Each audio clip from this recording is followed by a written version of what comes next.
దేవుని నామంలో మీకు శుభం.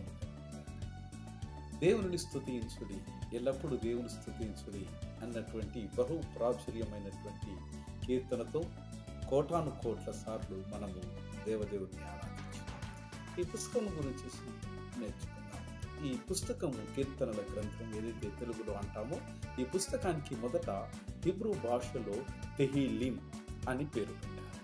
తెహీలీం అన్నటువంటి హీబ్రూ పదం యొక్క అర్థము ప్రశంసల పాటలు లేదా కీర్తనలు అనేటువంటి ఆంగ్ల శీర్షిక సెప్టూజియంట్ యొక్క గ్రీకు శీర్షిక పాలోమై నుండి ఉద్భవించింది.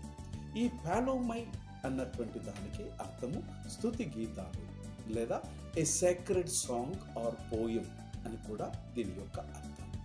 గ్రీక్ వర్డ్ సామోస్ నుంచి సాంగ్, సంగ్ ఆన్ హార్ప్, దీని యొక్క ధాతువు its root is in psallein, play a stringed instrument. కీర్తనల పుస్తకము సేకరణ 5 పుస్తకాల యొక్క సంకలనమని చెప్పబడుతుంది. ఇటు పరిశుద్ధమైనటువంటి కీర్తనలు ఆ దేవుని యొక్క ఆలయం యొక్క ఆరాధనలతో పాటు సామూహికమైనటువంటి ఆరాధన యొక్క రూపాలు అభివృద్ధి చెందడము, అవి బహుశా క్రమంగా సేకరించబడ్డాయి. బైబిల్ పండితుల అనుసారంగా ఎజ్రా కాలానికి కీర్తనల పుస్తకాలు వాటి యొక్క తుది రూపంలోనికి రూపొందించబడి ఉండవచ్చు అన్నది బైబిల్ పండితుల యొక్క అభిప్రాయం. ప్రతి కీర్తన ఒక డాక్సాలజీతో ముగుస్తుంది. మొత్తము 150 సంకీర్తనతో ఆచ్ఛాదింపబడినది. ఇది గ్రాండ్ డాక్సాలజీ లేదా వైభవ స్తోత్రం, దైవ స్తోత్రంతో ఇది పూర్ణం గావింపబడింది.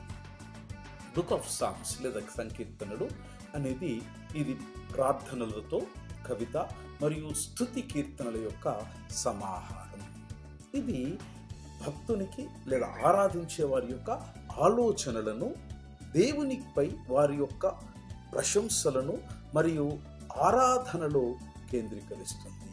ఈ పుస్తకములోని భాగాలు ప్రాచీన ఇశ్రాయేలు యొక్క ఆరాధనలో, పరిచర్యలో, సేవలో ఒక గీతము లేదా భజన లేదా కీర్తన వలె ఇటివి ఉపయోగించబడినాయి. కీర్తనల యొక్క సంగీత వారసత్వం దాని శీర్షిక ద్వారా ప్రదర్శించబడుతుంది. ఇది గ్రీకు పదము నుండి వచ్చింది. దీని యొక్క అర్థము సంగీత వాయిద్యానికి తోడుగా పాడినటువంటి పాట. దేవుని స్తుతించుడి, ఎల్లప్పుడూ ఏ స్థితిగతులనైనా దేవదేవుని స్తుతించుడి. ఆ స్తుతి నీకు దీవెనగా మలచబడుతుంది.